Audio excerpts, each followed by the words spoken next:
But a society that lacks regard for religious liberty will soon see all political liberties stamped out. They will disappear. And then, of course, much, much worse, things like genocide. There is no right more fundamental to a society than the free practice of religion. Now Xi Jinping, apparently fearing the power of independent religious belief as a challenge to the Communist Party's dominance, is trying to destroy or radically transform religion into the party's slave. Freedom of religion or belief is a human right. It goes to the heart of what it means to be human. This is why you have to have religious freedom for everybody, everywhere, it's all the time. North Korea is one of the darkest places in the world when it comes to utter oppression and persecution of people of faith. We not the friends of the persecuted.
존경하는 세계 종교 자유 지도자 여러분, To all the leaders of the International Religious Freedom Community 그리고 미국의 상원의원님 여러분, and the representatives of the U.S. Senate and House of 그리고 Representatives, 하원의원 여러분, and to those of the Senate. 저는 한국교회를 대표하는 전 한기총 대표회장 전광훈 목사입니다. I am Pastor Chung Kwang-hun, the former president of the Christian Council of South Korea. 오늘 저는 여러분 앞에 한국교회의 종교 탄압에 관한 말씀을 드리게 되어 매우 기쁘게 생각합니다. I'm very delighted to have this opportunity to share with you of the oppression of religious freedom in South Korea. 문재인 대통령은 한국 교회를 해체하기 위하여 극렬한 탄압을 계속하고 있습니다. President Moon Jae-in during his presidency has continued to oppress the South Korean church. 그 이유는 문재인 대통령은 대한민국을 해체하고 북한으로 대한민국을 편입하려고 하는 의도를 가지고 있습니다. And the reason for that is because of his intention of wanting to dismantle the South Korean country in order to pass it on to North Korea. 이 일에 대하여 우리 한국 교회는 결코 동의할 수가 없습니다. And that is why the South Korean church today cannot agree with such criminal acts. 대한민국은 미국이 보내주신 선교사들에 의하여 만들어진 나라입니다. The Republic of Korea is a nation that was founded by the missionaries sent by the United States of America. 이승만 대통령은 대한민국에 대한 설계도를 완성을 했습니다. And during his education in America, he was able to found the founding principles of South Korea today. 첫 번째는 자유민주주의입니다. First, it is liberal democracy. 다음에는 자유시장경제입니다. Secondly, free market economy. 그리고 또 한미동맹입니다. Third, the ROK and U.S. alliance. 이 네 개 중에 가장 중요한 기독교 입국론으로 대한민국을 설계했습니다. And lastly, the most important pillar of the Christian entry. 이렇게 잘 진행되던 대한민국에서 And so in such a country of prosperity today, 지금 비극적인 사건이 하나 일어났습니다. there is a very unfortunate happening in this 그것은 country. 곧 문재인 대통령입니다. And that is our leader, President Moon Jae-in. 문재인 대통령은 북한에게 포섭된 간첩으로 보여집니다. We see that he is as if a spy acting for the good being of 그는 North 지금 Korea. 대한민국을 해체하고 He's trying to dismantle the Republic of 이승만 Korea. 대통령이 만들어 놓은 미국과 일본과 국제사회와 함께하는 신앙 자유 동맹으로부터 And he is trying to dismantle this nation from an alliance 완전히 분리시켜서 founded upon religious freedom 북한과 중국과 러시아로 가는 공산 동맹으로 편입하려고 하고 with 있습니다. other countries of liberal democracy and trying to ally with other countries of communism and socialism. 이제 그들은 철저히 준비를 해왔고 They have been preparing this for many years. 이제 대한민국의 헌법을 개헌하고 And now they're trying to amend the Constitution of Korea 대한민국을 지켜온 보안법을 폐지하고 and trying to dismantle the National Security Act 드디어 마지막 행동을 하려 하고 있습니다. and their utmost motive and their final act. 이와 같은 위기를 맞이한 대한민국에서 And so in such a crisis as such, 문재인의 범죄 행위를 중지시킬 어떤 단체도 없습니다. there is no association in this country that can stop his criminal acts. 우리 한국 교회가 드디어 일어났습니다. And that is why the Christians of South Korea have risen up. 우리는 주사파의 종교를 받아들일 수가 없습니다. We cannot accept such Juche communist ideology religions. 그러자 문재인 대통령은 그 사실을 알아차리고 And so in response to those 3 years, 저를 감옥에다가 3번 가두었습니다. they have tried to imprison me 3 times. 지금도 또 저를 계속 감옥에다 가두려고 시도하고 있습니다. And they're continuing to attempt such imprisonment efforts. 그러나 우리 1,200만 기독교인들은 결코 그들의 악한 행위에 동의할 수가 없습니다. But the 12 million South Korean Christians cannot accept or approve of such criminal acts and will not stop. 심지어 코로나를 빙자하여 And even using the coronavirus pandemic 한국 교회 예배를 금지시키며 as an excuse to oppress the South Korean church, 마치 과거의 로마의 네로 황제 같은 탄압을 하고 있습니다. as of King Nero of the Roman Empire. 존경하는 해외 종교 지도자 여러분, To the many respected religious freedom representatives all across the 상원 하원 의원님 여러분, and especially the members of the Senate and the House of Representatives. 그동안 우리는 미국의 많은 지원하에서 대한민국이 존재해 왔습니다. South Korea has come into existence because of your aid and help. 문재인의 범죄 행위에 대하여 And so with regarding President Moon Jae-in's criminal acts, 미국이 앞장서서 if America can lead this effort, 꼭 막아주시기를 부탁드립니다. we ask that you help us in such a cause. 그러면 우리도 국제사회 앞에 이제 우리가 선교하는데 큰 도움이 될 것입니다. And being able to then protect our country, we can lead such efforts in the international community ourselves as 오늘 이 well. 행사에 참여하신 여러분, For all those that are attending this event today, 한국교회에 처한 이 탄압에 대하여 깊은 기도를 해주시기를 we 부탁드립니다. ask for your urgent prayers for the South Korean church. 반드시 여러분의 힘으로 우리는 승리하며 이겨낼 We 것입니다. believe that we will gain victory in this land through your support. 대단히 감사합니다. Thank you very much.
북한의 현실은 10시간을 얘기해도 다 이야기할 수가 없습니다.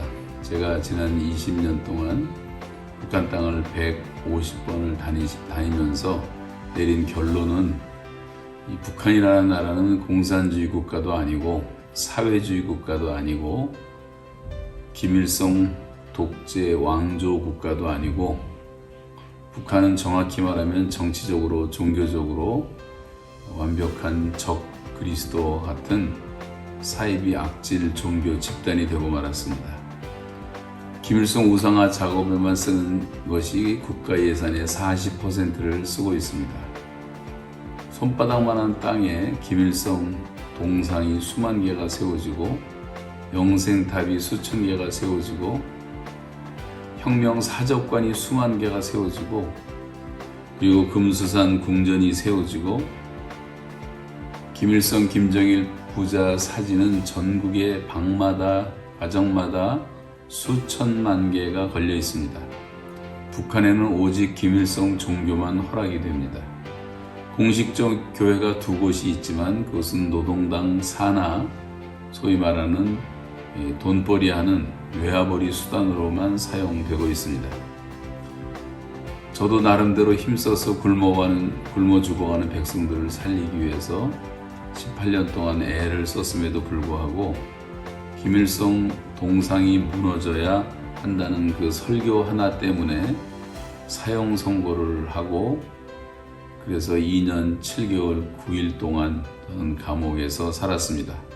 거기서 매일 8시간씩 중노동을 시켰습니다. 손바닥은 피투성이가 됐고 발가락은 10발가락이 다 새카맣게 동상에 걸리게 되었습니다. 2달 만에 몸무게는 23kg가 줄었습니다.